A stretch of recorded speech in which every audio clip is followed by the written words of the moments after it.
Florida Keys National Marine Sanctuary protects one of the world's exceptional barrier reefs. The coral reefs provide crucial habitat for fish, sea turtles, and more. The Keys are also a renowned destination for diving, snorkeling, and fishing. But the coral reefs of the Florida Keys need our help. Hurricanes, warming temperatures, disease, poor water quality, and heavy use have led to catastrophic decline.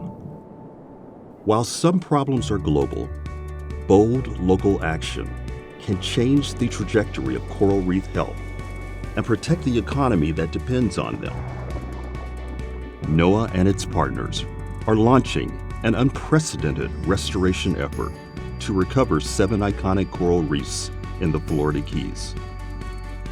Mission Iconic Reefs represents one of the largest investments ever undertaken in coral restoration.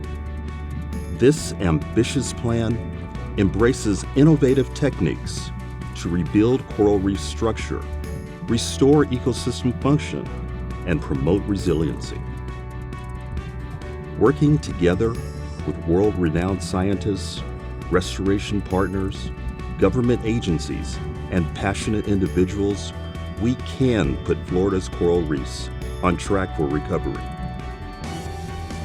Join the mission to protect and restore these iconic reefs.